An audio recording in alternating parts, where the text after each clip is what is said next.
Livro do profeta Daniel, capítulo 5. Vamos começar pelo primeiro versículo. A palavra de Deus nos diz assim: O rei Belsazzar deu um grande banquete a 1000 dos seus grandes e bebeu vinho na presença dos 1000. Havendo Belsazzar provado o vinho, mandou trazer os vasos de ouro e de prata que Nabucodonosor, seu pai, tinha tirado do templo que estava em Jerusalém, para que bebessem por eles o rei e os seus grandes e as suas mulheres e concubinas. Então trouxeram os vasos de ouro que foram tirados do templo da casa de Deus, que estava em Jerusalém, e beberam por eles o rei e seus grandes, suas mulheres e concubinas. Beberam vinho e deram louvores aos deuses de ouro e de prata, de cobre, de ferro, de madeira e de pedra. Na mesma hora apareceram os dedos de mão de homem e escreviam defronte do castiçal na estucada parede do palácio real. E o rei via a parte da mão que estava escrevendo. Então se mudou o semblante do rei, e os seus pensamentos o turbaram. As juntas dos seus lombos se relaxaram, e os seus joelhos bateram um no outro. E ordenou o rei com força que se introduzissem os astrólogos, os caldeus e os adivinhadores. E falou o rei e disse aos sábios de Babilônia: qualquer que ler esta escritura e me declarar a sua interpretação, será vestido de púrpura e trará uma cadeia de ouro ao pescoço, e será no reino o terceiro dominador. Então entraram todos os sábios do rei, mas não puderam ler a escritura, nem fazer saber ao rei a sua interpretação. Então o rei Belsazzar perturbou-se muito, e mudou-se nele o seu semblante, e os seus grandes estavam sobressaltados. A rainha, por causa das palavras do rei e dos seus grandes, entrou na casa do banquete. E falou a rainha e disse: ó rei, vive para sempre. Não te turbem os teus pensamentos, nem se mude o teu semblante. Há no teu reino um homem que tem o espírito dos deuses santos. E nos dias de teu pai se achou nele luz e inteligência e sabedoria, como a sabedoria dos deuses. E teu pai, o rei Nabucodonosor, sim, teu pai, ó rei, o constituiu chefe dos magos, dos astrólogos, dos caldeus e dos adivinhadores. Porquanto se achou neste Daniel um espírito excelente, e ciência e entendimento, interpretando sonhos e explicando enigmas e solvendo dúvidas, ao qual o rei pôs o nome de Beltesazar. Chame-se, pois, agora Daniel, e ele dará a interpretação. Amém. Até o verso de número 12. O livro de Daniel revela em sua primeira metade, meus irmãos, uma série de embates entre o orgulho dos homens e um Deus grande. Claro, embates todos vencidos por Deus. Primeiro, no capítulo 1, nós vemos os jovens se posicionando contra o posicionamento do rei, as orientações, e preferiram não comer o manjar do rei, comendo verduras e legumes. E após 10 dias, a alimentação que eles usaram, comeram, lhes deu mais inteligência do que aqueles que foram alimentados pela comida do rei. Foram achados mais inteligentes, mais doutos, 10 vezes mais do que aqueles que seguiram a dieta real. No capítulo 2, encontramos o rei sonhando e ninguém dava a interpretação do sonho.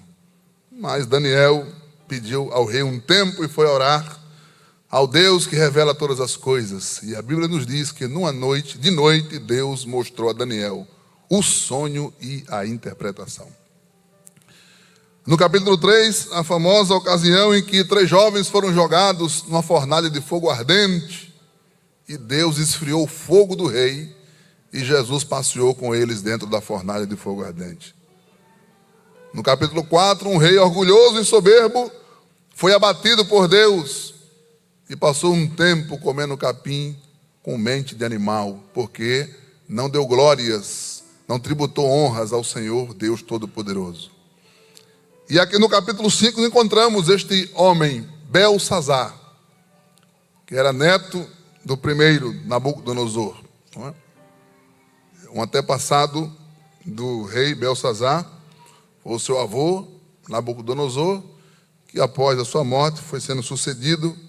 À época deste episódio, este homem Belsazar, ele reinava ali em Babilônia. Havia um rei que reinava sobre o império, que era Nabonido. Ele, filho dele, era o segundo do reino. E ele, um dia, resolveu fazer uma festa. Uma festa. O tempo não era favorável para a festa. A nação estava sendo cercada por inimigos. E, inclusive, o pai dele estava na guerra a esta época. E ele estava ali no palácio e decidiu zombar das circunstâncias, zombar das coisas que estavam ocorrendo. Afinal de contas, Babilônia parecia intransponível, com seus muros, com o suprimento de comida. Dizem que havia comida para 20 anos em Babilônia, água suficiente. E aquele homem, Belsazar, era um homem profano, devasso, gostava da orgia, do pecado, e decidiu fazer uma festa para 1000 de seus grandes, com as mulheres concubinas.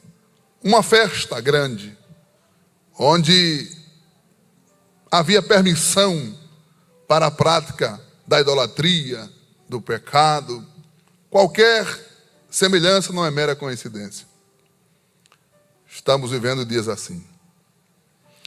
E ele resolve fazer essa festa. Nessa festa ele comete alguns pecados graves contra Deus. Embriaguez. Por 5 vezes você encontra aqui no capítulo dizendo que ele bebeu vinho. Bebeu. Se entregou ao pecado da embriaguez. Depois, ele cometeu um sacrilégio no meio da festa. Ele mandou trazer os vasos sagrados que o seu avô havia trazido de Jerusalém. Isto havia ocorrido cerca de 60 anos antes. Mas estavam lá guardados os vasos que foram tirados da casa do Senhor, do templo do Senhor, do lugar santo. Estavam lá guardados. Mas Belsazar era, como disse, devasso, cruel, obstinado em pecar. E ele decidiu, no meio da festa, trazer os vasos sagrados que haviam sido tirados de Jerusalém, para neles beber.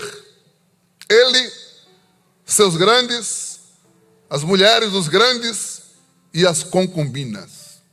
E assim fizeram. Está escrito no versículo 3 que trouxeram os vasos de ouro que foram tirados do templo da casa de Deus. E depois do sacrilégio, ainda houve a blasfêmia, porque eles começaram a adorar com os vasos sagrados deuses de ouro, prata, cobre, ferro, madeira e pedra. Começaram a adorar deuses que não são deuses, deuses falsos, deuses mentirosos, fabricados. Tudo isso numa ocasião só. E Deus estava observando. Deus estava observando. E resolveu intervir na festa de Belsazar. Deus poderia fazer muitas coisas. Deus é ilimitado no seu agir. Ele é o Todo-Poderoso. Ele faz o que Ele quer. Quem confirma isto, levante a sua mão e dê glórias para Jesus. Ele é maior do que tudo, Ele é maior do que todos. Nós cantamos esta noite aqui, não há Deus maior, não há Deus melhor, não há Deus tão grande como o nosso Deus. Criou os céus, criou a terra, o sol e as estrelas. Tudo Ele fez, tudo Ele criou para o seu louvor, porque Ele é digno de receber honra, louvor e adoração. Ele é grande, Ele é grande, Ele é muito grande, Ele é mais do que se possa dizer. Abra sua boca e dê glória para este Deus esta noite. Ele é digno de receber adoração. Deus então resolve intervir na festa de Belsazar. E como disse, Ele poderia fazer o que Ele quisesse. Ele poderia sacudir as estruturas daquele palácio. Ele podia enviar um vento que iria levar pelos ares aquele palácio com seus ocupantes. Deus poderia enviar um terremoto. Deus poderia fazer o que Ele quisesse. Escurecer a terra, fechar o registro do oxigênio. Morreriam todos. Mas Deus resolveu fazer diferente. Há um hino que a gente canta, que diz assim: há momentos que Deus quer fazer diferente. E Ele decidiu escrever na parede. E apareceram uns dedos de mão de homem escrevendo na parede. Eu acho que foi linda a escrita, A caligrafia de Deus deve ser linda. E Deus começou a escrever na parede: Mene, Tekel, Parsim ou Pérez, depende da forma como se escreve. Uma forma plural, outra forma é singular. E a Bíblia nos diz que quando os dedos da mão de um homem apareceram escrevendo na parede do Palácio Real, Deus montou uma tela ali para escrever. O rei estava embriagado. E os convidados também estavam todos tomados pelo vinho. Todos embriagados. Mas na hora que a mão de Deus apareceu, irmãos, diz a Bíblia que quando o rei olhou para a parede que viu a mão escrevendo, o seu semblante mudou. Os seus pensamentos ficaram turbados. Este efeito é um efeito que Deus usa muito, quando os pensamentos turbam. Diz a Bíblia que os seus ombros relaxaram e os seus joelhos começaram a bater um no outro. O rei estava desmontado diante dos dedos de Deus. Aleluias. Eu gostei muito quando eu estava lendo a palavra de Deus esta tarde. E aqui está dizendo que os pensamentos de Belsazar se turbaram. Porque quando Deus quer chamar a atenção de alguém, basta isso. Basta Deus confundir o pensamento dele. Basta Deus tocar no equilíbrio. Só isso. Se o homem perder a paz, é uma forma que Deus o traz. Deus mexe na consciência. Eu lembrei de um fato esta tarde. Era um período assim como esse que estamos vivendo. E como os irmãos sabem, em todas as áreas, em todas as áreas daqui do Recife, nos setores, no estado todo, há o simpósio de doutrinas bíblicas. Alguns anos atrás, ainda morava ali na Nova Descoberta, havia um polo do simpósio na congregação do Córrego da Areia. E o saudoso, meu amado, saudoso e estimado pastor Pedro Belisário estava dirigindo-se a um polo daquele. Era um dia à tarde, não sei qual dia, segunda, terça ou domingo. Era um dia tarde, ele estava indo com Marli, sua filha, dentro do fusquinha que ele tinha, Marli dirigindo e ele. Aí vem aquela multidão, muita gente, aquele barulho, gente de todas, vestida de todas as formas. Os irmãos sabem como é. Você descrever, os irmãos estão entendendo. Lá vem aquela multidão de gente, mas era muita gente, que ele teve que parar o carro e esperar aquele mar de gente passar. E quando aquele mar de gente vai passando, havia um homem no meio daquela multidão, todo fantasiado, cheio de apetrechos, cheio de enfeites, cheio de coisas, de pinturas, completamente deformado na sua forma original. Umas coisas, uns penduricalhos fazendo barulho. E quando ele vai passando pelo carro, ele olhou para dentro e viu o pastor Pedro Belisário.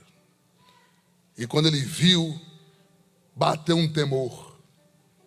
Ele parou, olhou, a multidão passou, parece que ele congelou, ficou ali parado. E o pastor olhou para ele, olhou para o pastor, ele se aproximou e disse: pastor, o senhor me viu aqui, fiquei com vergonha do senhor agora. O pastor disse: você sabe que aqui não é o seu lugar. Eu sei, minha mente agora trabalhou aqui, eu sei que eu não estou no lugar que eu devo estar. Só isso, foi o que Deus fez. Fez assim, um start na mente dele e usou a figura do pastor. O que é que eu faço, meu pastor? Ele disse: entra aqui, no carro. No carro, entra aqui no carro. Os irmãos sabem que Fusca não tem 4 portas. O pastor desceu, abriu a porta, ele entrou no banco de trás e disse: pastor, só vamos levar para onde? Para a igreja. Para onde? Para a igreja. E parou na porta do templo de Córrego da Areia. Desceu e disse: espere aqui. Entrou e disse: eu vou trazer uma pessoa aqui para o templo. Ela não está com a roupa apropriada, porque eu encontrei ela no meio da multidão. Mas eu trouxe, ela vai entrar e vai assistir o culto. À noite ela volta melhor. Não se espantem. Desceu do púlpito, abriu a porta do carro e disse: vem comigo. E ele entrou com tudo dentro do templo. E naquela tarde ouviu a palavra de Deus. E se entregou para Jesus. E voltou para Jesus. E de noite estava limpo e sano, assistindo o culto no templo, já como salvo. Deus faz mesmo. Eu estou falando aqui esta noite. E enquanto eu estou falando aqui esta noite, eu creio que o Espírito de Deus pode visitar pessoas que não estão aqui e tocar em suas mentes e tocar em seus corações, e eles ouvirão a voz de Deus. Quem crê comigo, levante a sua mão de glória para o Senhor. Aleluia. Ninguém sabia interpretar a escrita. Ninguém. Foram chamados astrólogos, adivinhos, foram chamados sábios, os magos, os videntes, os adivinhadores, os que pretendiam, os que tinham curso, os que estavam se formando, todos. E ninguém pôde dizer o que significava aquela escrita na parede. Aí a rainha, mãe, lembrou de Daniel, que a esta época já não era mais aquele jovem que foi levado cativo. Já era um senhor, um profeta já idoso. Cerca de 80 anos tinha Daniel a esta época. Mas a rainha disse: há no teu reino um homem, se o Senhor chamar, ele tem a interpretação. Nos dias de teus pais foi assim. Quando ninguém sabia interpretar as coisas divinas, as coisas que ninguém sabia, chamava-se ele, e ele interpretava. E o rei disse: chame ele. E aí vem Daniel. Porque Deus sempre tem uma voz para falar. Diga comigo: Deus sempre tem uma voz. Deus sempre tem uma voz. Em toda ocasião, em todo lugar, Deus tem uma voz. Na terra, Deus tem a nós, Deus tem a igreja. A igreja é a voz de Deus. A igreja tem a interpretação, o conhecimento, a revelação. Você pode perguntar a qualquer crente que está aqui essa noite, que ele vai dizer a você como é que vai ser o futuro. E pastor? Por quê? Porque o que está no futuro, que é o alfa e o ômega, já contou para a gente. Ele já disse para a gente. Os crentes estavam tristes lá na época da igreja primitiva, porque eles não sabiam o que acontecia depois da morte. Aí o Senhor Jesus disse: Paulo, escreva aí para eles. Não quero, irmãos, que vocês sejam ignorantes a respeito daqueles que dormem em Cristo, porque eles vão descansar no paraíso. Mas no dia que a trombeta tocar, eles vão ressuscitar primeiro, e vão subir e se encontrar com vocês nos ares, e juntos estarão para sempre com o Senhor. Fiquem tranquilos, está tudo feito. E aí hoje a gente chora, mas sabe que o crente, quando morre, ele é levado pelos anjos, vai ao paraíso, e lá estão aguardando a igreja ser arrebatada. E aí Paulo disse: consolem-se uns aos outros com essas palavras. O nosso choro não é de desespero, é de separação, mas a gente sabe para onde vai. Porque, como eu já disse, o alfa e o ômega, aquele que está no princípio e no fim, já contou para a igreja como vai ser o arrebatamento, como vai ser o tribunal de Cristo, como vai ser as bodas do Cordeiro, como vai ser o milênio, como vai ser o juízo final. Essas coisas Deus já disse para a gente. A igreja é a voz de Deus. E aí vem Daniel. E a mensagem de Daniel para o rei foi muito simples, como a mensagem da igreja esta noite é muito simples para aqueles que estão nos escutando. Quando Daniel chega à presença de Belsazar, Belsazar diz: és tu aquele Daniel dos cativos que o rei meu pai trouxe de Judá? Tenho ouvido dizer a teu respeito que o Espírito dos deuses está em ti, e que a luz e o entendimento e a excelente sabedoria se acham em ti. E Daniel disse: os teus dons, porque o rei prometeu dádivas para ele, presentes para ele. Se você me interpretar, eu te darei riquezas, te farei terceiro no reino. Daniel disse: rei, os teus dons fiquem contigo. Dá os teus presentes a outro. Eu não quero os teus presentes, porque o que eu tenho não é meu, mas eu conheço um Deus que sabe todas as coisas, e Ele dará a interpretação. Mas primeiro eu quero dizer uma coisa, rei. Isso é uma mensagem da igreja para hoje. Rei, o teu pai, o teu antepassado, quando chama de pai é antepassado, na verdade é seu avô.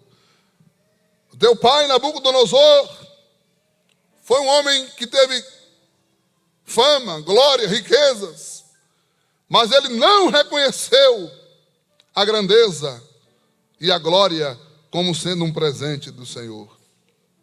E por causa da sua soberba, porque o seu coração se levantou e seu espírito se endureceu contra o Senhor, ele foi derrubado e passou 3 anos comendo capim com os animais, porque não reconheceu que tudo provém de Deus.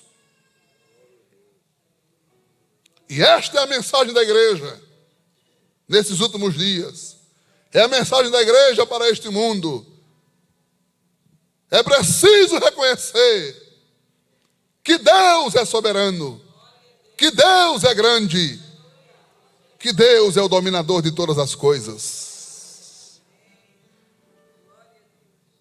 que tudo que a gente tem provém de Deus. A vida é de Deus. O dom da vida é de Deus. A gente vive porque Deus permite a gente viver. A gente come porque Deus manda o alimento. É Deus que manda a chuva, gente, para regar a terra. É Deus que faz isto. A gente bebe, come, anda, vive, tem inteligência. Tudo provém de Deus. E as pessoas precisam reconhecer que isto não é fruto do acaso. Tudo que temos provém das mãos de Deus. É a mensagem da igreja. Você precisa reconhecer que tudo provém de Deus. Quantos dizem amém por esta palavra?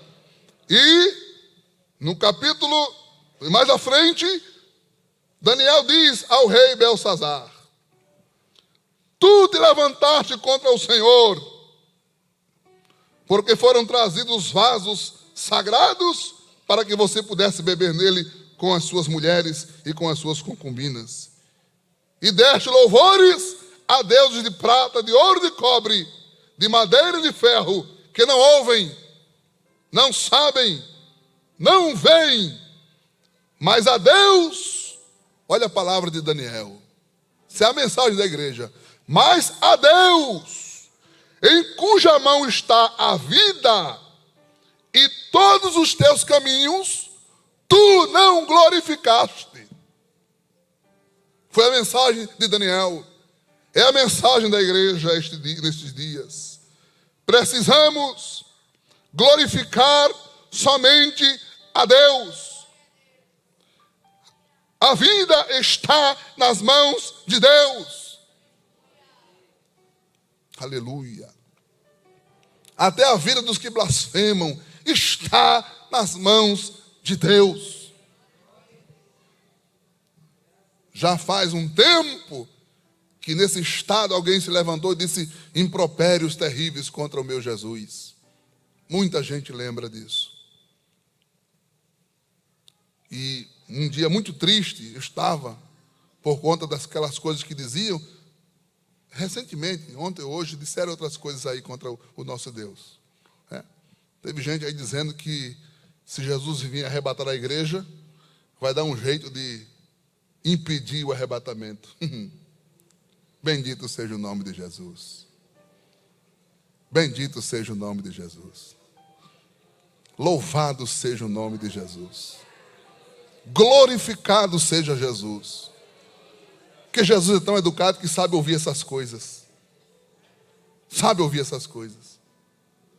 Um dia, no caso passado, eu estava em casa e sentei no sofá, peguei a Bíblia e fiquei orando, dizendo, meu Deus, meu Jesus, como é que o Senhor ouve uma coisa dessa que dizem contra ti, te ofenderam tanto, e tu não fazes nada, Jesus? Oh, meu Deus, eu queria ser o Senhor 5 minutinhos para resolver esse negócio aqui. E eu senti no meu coração, Jesus me dizendo 2 coisas que me tranquilizaram. A primeira foi, meu filho, nada do que dizem muda o que eu sou. Nada disso. Aleluia.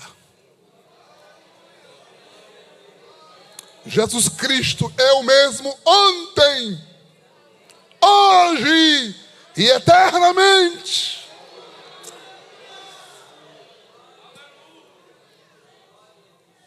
Jesus é maravilhoso e Ele sempre será maravilhoso. Ninguém muda a sua essência, ninguém muda o seu caráter, ninguém muda o seu poder.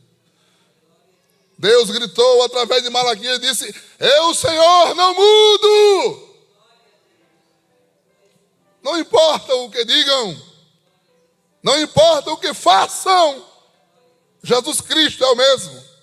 Diga para a pessoa que está do seu lado, Jesus Cristo é o mesmo. O mesmo. É o mesmo, ontem, hoje, eternamente. E a segunda coisa que o meu coração recebeu como palavra de Deus foi, ô Josiel, dizer aí embaixo é mais fácil. Mas um dia, todo joelho se dobrará diante de mim. E diante de mim vão ter que dizer, é o Senhor, é o Senhor, é o Senhor. Fiquei tranquilo. Quando escutei essa aberração ontem, fiquei tranquilo. Porque se Jesus quiser tocar a trombeta agora, esse culto não termina.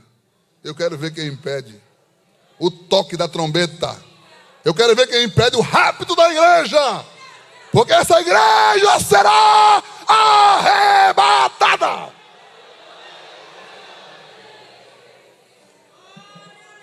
A igreja proclama esta noite, nós seremos arrebatados. E estaremos para sempre com o Senhor. Quem crê comigo, levante a sua mão para exaltar e glorificar Jesus. Passarão os céus e a terra, as minhas palavras não hão de passar. Este é que é Deus. Daniel disse, concluo aqui, dizendo ao rei Belsazar,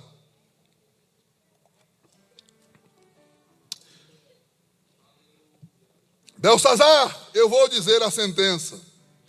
E eu quero dizer uma coisa para vocês essa noite. Não fiquem aborrecidos com a igreja, porque a igreja proclama uma mensagem verdadeira. Porque a igreja proclama que Jesus vai voltar e quem for salvo vai subir, e quem não for salvo não vai subir.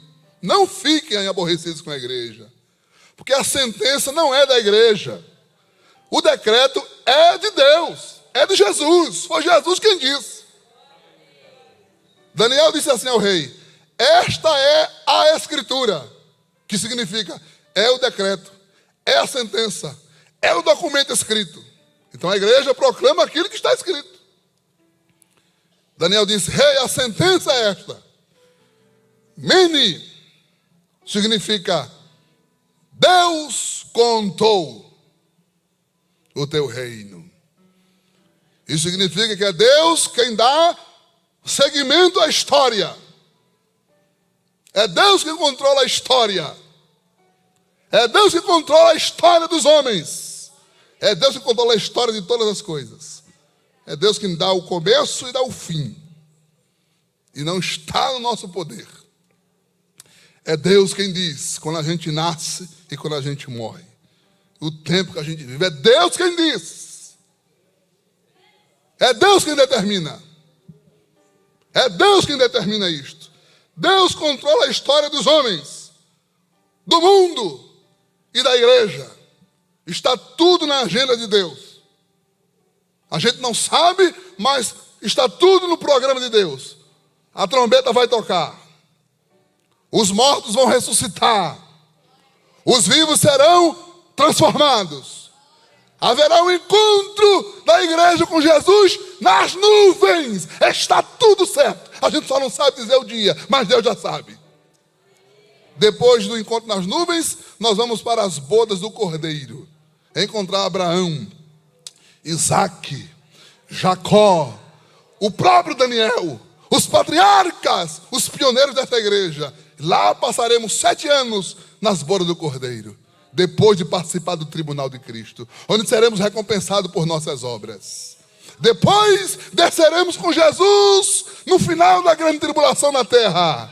Estaremos aqui com Jesus lá em Jerusalém, com corpos transformados, quando o diabo será amarrado e reinaremos com ele 1000 anos na terra. E depois ele vai destruir para sempre o império das trevas, e para sempre a igreja estará com ele na glória e na eternidade.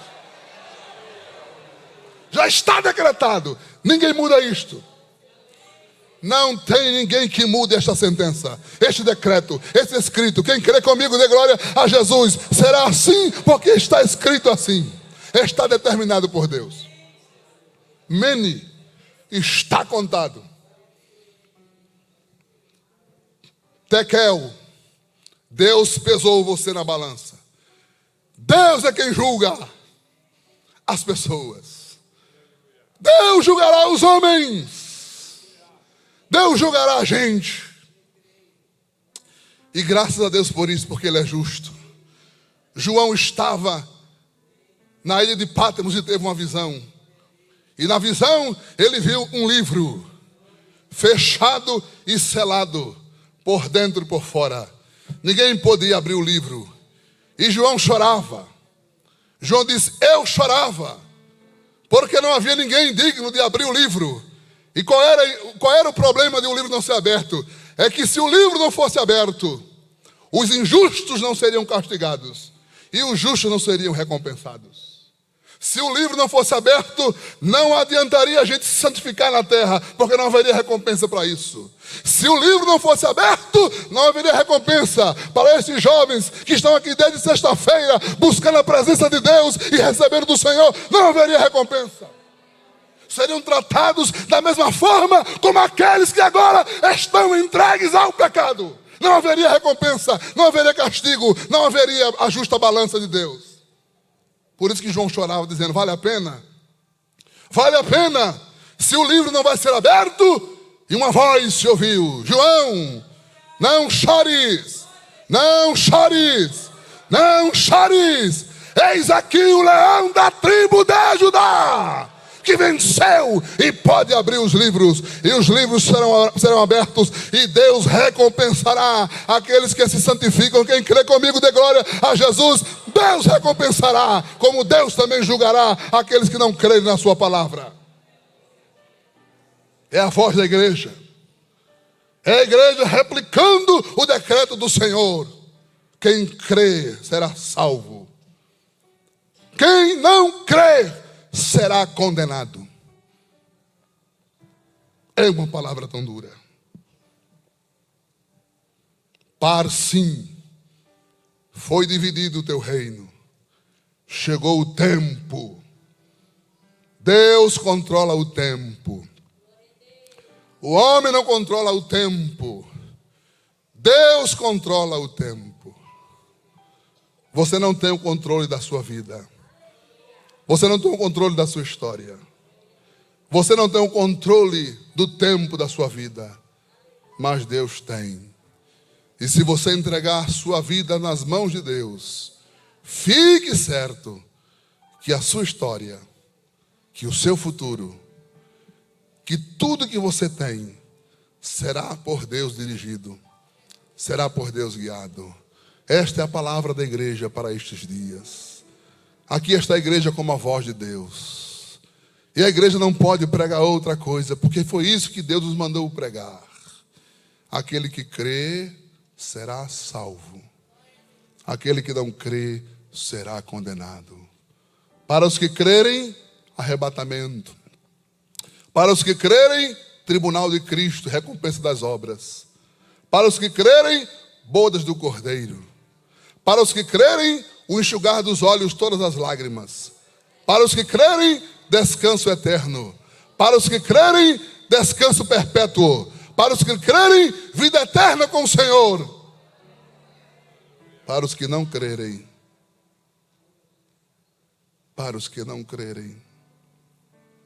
um juízo final, uma sentença de morte eterna. Apartai-vos de mim, malditos, para o fogo eterno, porque eu não vos conheço. Você escolhe. Como disse Daniel, esta é a Escritura. Você escolhe viver com Deus ou viver sem Deus. Morrer com Deus ou morrer sem Ele. Passar a eternidade com Deus ou passar a eternidade sem Ele. Esta é a palavra de Deus.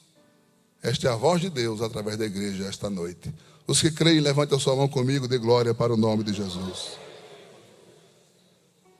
Se há alguém esta noite que ouviu a palavra de Deus e deseja agora entregar a sua vida ao Senhor, nós te convidamos. O Senhor falou, o Senhor te disse o que você deve fazer.